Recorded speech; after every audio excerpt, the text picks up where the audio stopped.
नमस्कार। कार्यक्रम आंखें में आपका स्वागत है। आज के इस अंक में आपको हम बताएंगे कि क्यों जरूरी है बच्चों के लिए टीकाकरण। साथ ही आपको हम दिखाएंगे कि बिहार में बालू खनन के बंद होने से उत्पन्न मजदूरों की दयनीय स्थिति को। साथ ही हम चर्चा करेंगे युवाओं में बढ़ती बेरोजगारी पर। सरकार ने बालू के अवैध खनन और बालू माफियाओं पर नकेल कसने के उद्देश्य से खनन नीति में बदलाव करने का फैसला किया, लेकिन इस नई खनन नीति ने मजदूरों की स्थिति को और दयनीय बना दिया। आज मजदूर भूखमरी के कगार पर हैं। वहीं बालू बंद होने से संपूर्ण निर्माण कार्य भी प्रभावित है।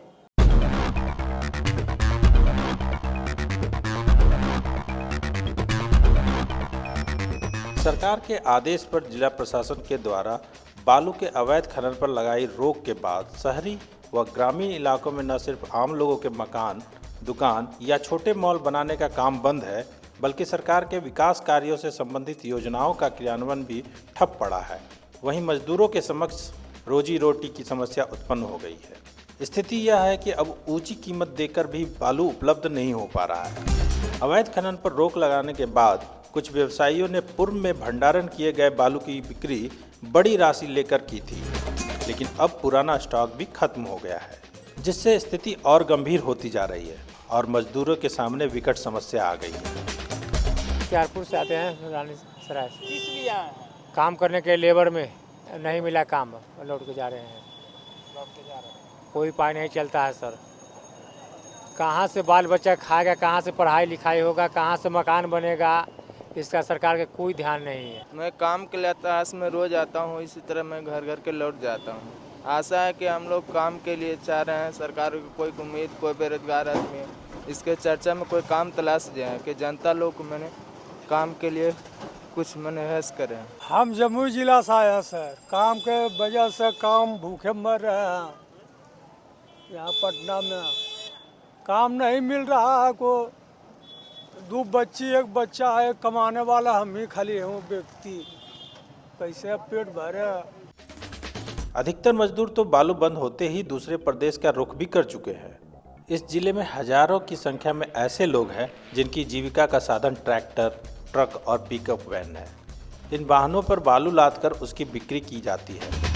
ट्रकों पर बालू लादकर उसे बिहार के विभिन्न जिलों में ले जाकर बेचा जाता था, लेकिन बालू का उठाव बंद हो जाने से वाहन मालिकों का धंधा मंदा पड़ गया है। इसके साथ ही बड़ी संख्या में दैनिक मजदूर भी बेकार हो गए हैं। बालू नहीं रहने से उन्हें काम नहीं मिल रहा है। मजदूरों को भवन निर्माण में प्रयुक्त होने वाले ईंट, सीमेंट, छड़ की ढुलाई का काम भी नहीं मिल रहा है। चूँकि जब बालू ही नहीं है तो निर्माण कैसे होगा। सरकारें हर चीज बालू बंद कर दिया तो क्या मिलेगा। काम बंद है तो एकदम क्या मिल सकता है सर। बालू और चालू होगा तो उसी में बैठे हुए हैं। कितना बाल बच्चा है आपका? मेरा 4 बच्चे हैं सर। आप इकलौता कमाने वाले हो? बस अकेले कमाने वाले हैं। खाने वाला तो 10 है, लेकिन और परिवार है। बच्चे मेरे 4 है और सब है खाने वाला। 10 परिवार है, खाने वाला अकेले कमाने वाले। बालू चालू भी होता था, फिर बंद हो जा रहा है। 2-3 दिन लेबर कमाया, फिर बंद हो गया, सिल लग गया। अभी हाँ, अब बालू आ रहा धीरे-धीरे। नहीं, अभी फिर बंद हो गया बालू। बालू आ कहाँ रहा है, फिर बंद हो गया। रोजगार हम लोग पटनों भी जाते थे, कोई बालू की व्यवस्था नहीं था। काम घूम घूम के भाड़ा लगा के आते थे, कोई काम उम नहीं मिल रहा है हम लोग के। कभी काली बालू मिल रहा है तो गिरा रहा है, नहीं तो अभी सही बैठे रहते हैं। 1 साल से बालू बंद है तब तकलीफ, सभी चीज़ के तकलीफ है। खाने भी ना हम लोग मजदूर लोग मर गए हैं। काम धाम कहाँ से मिल रहा, बालू है ये नहीं तो काम कहाँ से मिलेगा। राजधानी पटना से महज 30 किलोमीटर दूर मनेर का दियरा इलाका का सुअरमरवा बालू घाट कभी बालू उठाने वाले मजदूरों से गुलजार हुआ करता था, लेकिन आज यहाँ मातम छाया है।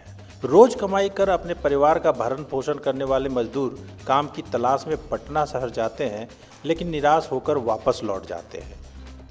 तो हम लोगों के साथ ही स्थिति गुजर रही है, जो इसका सीमा नहीं है। ये 1 साल से नाव हम लोगों की बंद है।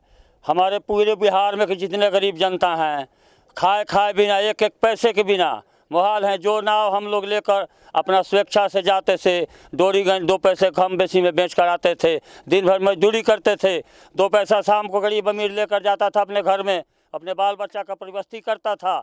उसका ऐसा स्थिति है कि मैंने कहने का योग नहीं है। यहाँ मौत के कटघरे पर हम लोग पूरे गरीब आदमी चढ़े हुए हैं। बालू बंद हुआ है, मैंने के हम लोग कैसे भूखे बाले बच्चे अपन लोग मर रहे लोग, अब कितने हम लोग की कहाँ देखेंगे, कहाँ बाहर तो नहीं जा रहे। बालू फैक्ट्री टोकरी से कमाते हैं, ये बाल बच्चे का रखते हैं।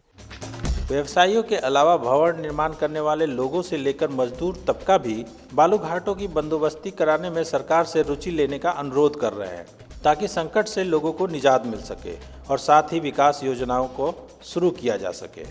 बालू के अचानक मंडी से गायब होने के साथ ही मुख्यमंत्री 7 निश्चय योजना, मुख्यमंत्री शहरी विकास योजना के अलावा त्रिस्तरीय पंचायत स्तर से होने वाले विकास कार्यों के साथ साथ पूर्व में स्वीकृत पुरानी योजनाओं के कार्य भी ठप पड़े हैं। वहीं बालू उत्खनन की बंदी का ऐसा असर पड़ा है कि बालू ढोने वाले सैकड़ों ट्रक सड़क पर खड़े हो गए हैं। लगभग 2 माह से ट्रकों के खड़े होने के कारण वाहन मालिकों को कंपनी की किस्त भी चुकाने के पैसे नहीं हैं। बालू व्यवसाय से जुड़े लोग सड़क पर आ गए हैं।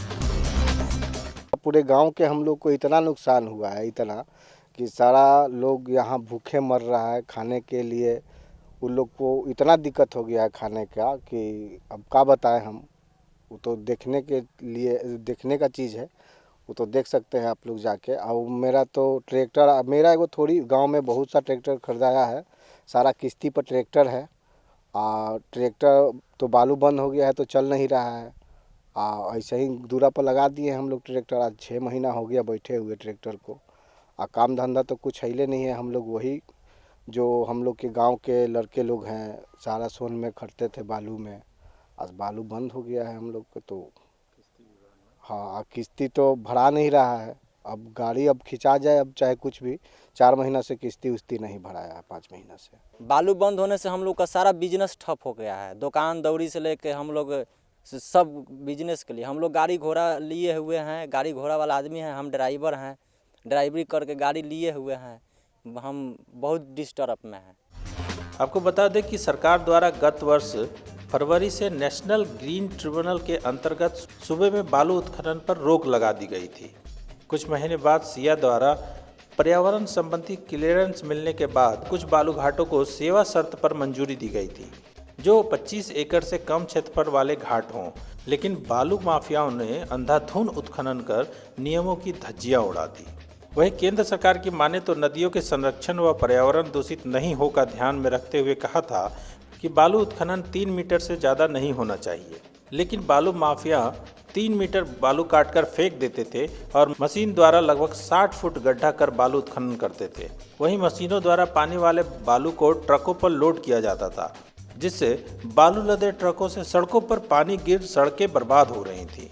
बहरहाल सरकार के द्वारा नई खनन नीति आम लोगों के हित में बनाई गई थी, लेकिन यही नीति अब लोगों के गले की फांस बनती जा रही है।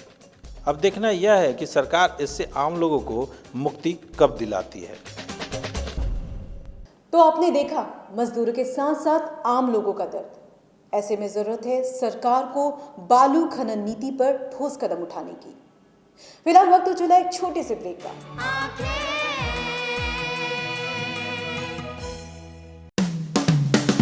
Lohia Nagar Mount Carmel high school एक ऐसा स्कूल जहां उपलब्ध है हाईटेक क्लास की facility, upgraded library, smart class facility, lab and computer class की फैसिलिटी के साथ हॉर्स राइडिंग की भी सुविधा। इसके अलावा बच्चों के खेलने के साथ आने जाने की भी सुविधा। एडवांस सुविधाओं से लैस Lohia Nagar Mount Carmel high school, Gayatri Mandir road, Kankarbagh, Patna. Gyansthali high school, जहां दी जाती है हाईटेक क्लास की फैसिलिटीज, खेलने की सुविधा, स्मार्ट क्लास की सुविधा, लेटेस्ट किताबों वाली लाइब्रेरी की सुविधा, लैब की सुविधा, बच्चों के लिए कंप्यूटर क्लासेस की सुविधा, साथ ही आने जाने की facilities. Gyansthali high school, Alamganj, Patna. आपके रक्त के एक बूंद किसी की जिंदगी बचा सकती है। तो आइए हम सब मिलकर रक्तदान करें। रक्तदान महादान। जनहित में जारी।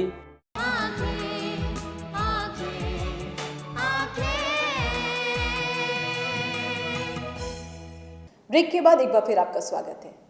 सरकार लाख दावे कर ले कि हमारा देश पोलियो जैसी गंभीर बीमारी से मुक्त हो रहा है, लेकिन आए दिन हमें ऐसे मरीज देखने को मिल जा रहे हैं जो पोलियो के साथ साथ अन्य बीमारियों से भी ग्रसित हैं।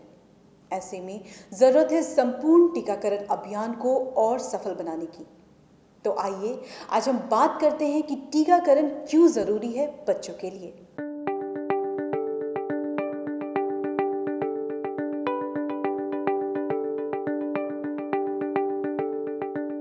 प्रत्येक वर्ष दुनिया में 1.7 मिलियन बच्चे उन बीमारियों के कारण मर जाते हैं जिन्हें उपलब्ध टीकों से रोका जा सकता था। जो बच्चे टीकाकृत हैं वे उन खतरनाक बीमारियों से सुरक्षित होते हैं जो अक्सर अक्षमता या मृत्यु का कारण बनती है। प्रत्येक लड़की तथा लड़के को टीकाकृत होने की जरूरत होती है और गर्भवती महिला को खुद को और अपने शिशु को टिटनेस से बचाने के लिए टीका लगवाने की जरूरत होती है। यह जानना सभी माता पिता के लिए जरूरी है कि कब, क्यों, कहां और कितनी बार बच्चों को टीका लगाना चाहिए। उन्हें यह भी जानने की आवश्यकता होती है कि बीमार बच्चे या अक्षम या कुपोषण से पीड़ित बच्चे को भी टीका लगाना सुरक्षित होता है। जीवन के शुरुआत में बच्चे को टीकाकरण करवाना आवश्यक होता है। कुकुर खांसी से होने वाली आधे से अधिक मौत, 1/3 पोलियो के मामले और खसरे से होने वाले सभी मौतों का 1/4 बच्चों में 1 वर्ष के भीतर हो जाता है। जीवन के शुरुआत के पहले वर्ष के दौरान बच्चे को सुरक्षित रखना अति आवश्यक होता है, इसलिए शिशुओं को सभी टीके लगाना जरूरी होता है। टीकाकरण एक्चुअली बच्चों के लिए अत्यंत आवश्यक चीज़ है। इसको किसी भी सूरत में इग्नोर नहीं किया जा सकता है। 100% बच्चों को टीका मिलना ज़रूरी है। तो जो भी बच्चा पैदा होता है, नॉर्मली पैदा होने के समय ही जिस भी हॉस्पिटल में बच्चे डिलीवर होते हैं, उन हॉस्पिटल में ही पैदा होने के साथ ही टीकाकरण शुरू कर दिया जाता है। साथ में एक कार्ड दिया जाता है जिससे कि टीकाकरण की प्रोसेस को कंटिन्यू रखा जा सके। तो 100% इम्यूनाइजेशन मैंडेटरी है। सब बच्चों को टीकाकरण आवश्यक है और इसमें किसी भी तरह की लापरवाही नहीं बरती जा सकती। टीकाकरण में लापरवाही बरतने का मतलब है कि जो अमृत आपको मिल रहा है मुफ्त में, आप उस अमृत से अपने बच्चे को वंचित कर रहे हैं। ये सिर्फ इंजेक्शन देना ही नहीं है, ये एक नॉर्मल या एडमिनिस्ट्रेटिव प्रोसेस नहीं है। ये माता पिता को ये समझना ज़रूरी है कि जन्म के समय या जन्म के बाद के कुछ महीनों तक या कुछ सालों तक जो इम्यूनाइजेशन, वैक्सीनेशन या टीकाकरण आप कर रहे हैं, वो बच्चे को जीवन भर बहुत सारी ऐसी बीमारियों से बचाने के लिए एक आवश्यक कवर है, एक आवश्यक आवरण है कि यदि वो टीका नहीं दिया जाता है तो ये बीमारियां जानलेवा हैं। इन बीमारियों से बच्चे की जान जा सकती है और ये पूरी तरह प्रिवेंटेबल है, इन सबको रोका जा सकता है, इसीलिए टीकाकरण है। जिन बच्चों का टीकाकरण नहीं हो पाता है वह अत्यधिक बीमार हो सकता है, स्थायी रूप से अक्षम या कुपोषित और मर भी सकता है। टीकाकरण बचपन की सबसे अधिक गंभीर बीमारियों से बच्चों को सुरक्षा प्रदान करता है। सभी बच्चों को टीकाकरण करवाने की ज़रूरत होती है। एक बच्चा जिसे इंजेक्शन या दवा पिलाई गई हो टीकाकृत माना जाता है। टीके बीमारियों के खिलाफ बच्चे की प्रतिरोधक क्षमता को बढ़ाते हैं। माता पिता होने के नाते आपको जानकारी होना जरूरी है कि आपके शिशु को कौन से स्तर पर कौन सा टीका लगेगा।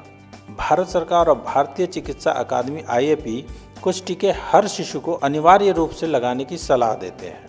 टीकाकरण का एक शेड्यूल है जो कि बर्थ से शुरू होता है और कम से कम 10 साल की उम्र तक, और एक्चुअली एक बूस्टर डोज 16 साल की उम्र तक दिया जाता है।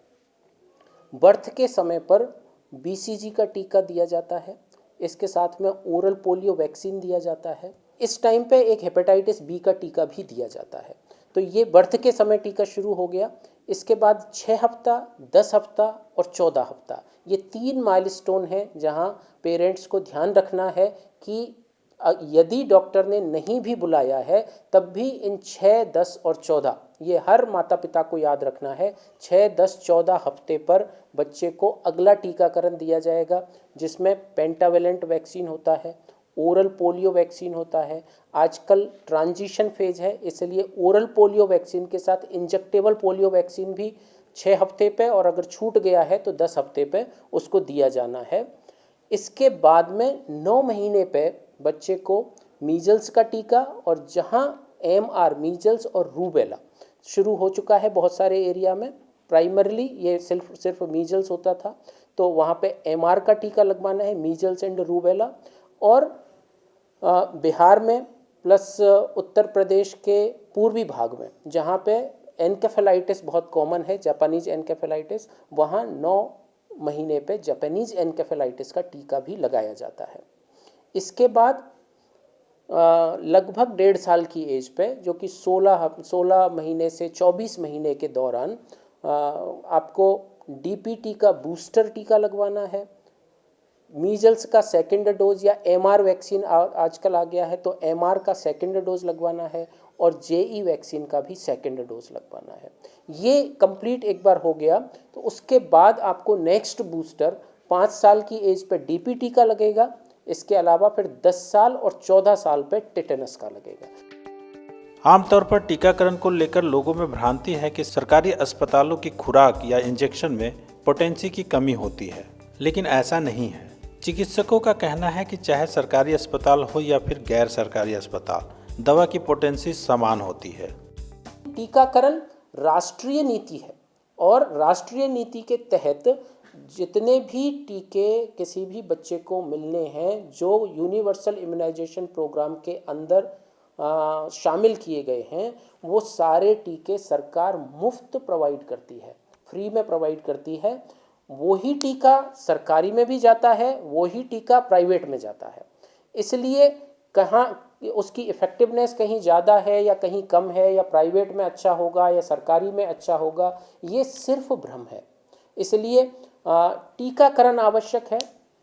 जहाँ तक संभव है आप अपने नज़दीकी जो सरकारी संस्थान है वहाँ आप टीकाकरण करवाएं।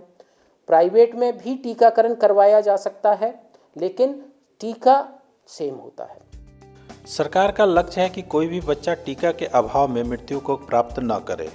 इसी कारण इंद्रधनुष योजना की शुरुआत की गई है, जिसका मुख्य उद्देश्य उन बच्चों को टीकाकरण करना है जो किसी कारणवश इससे छूट गए हैं। बिहार में भी इस योजना के बेहतर परिणाम मिल रहे हैं।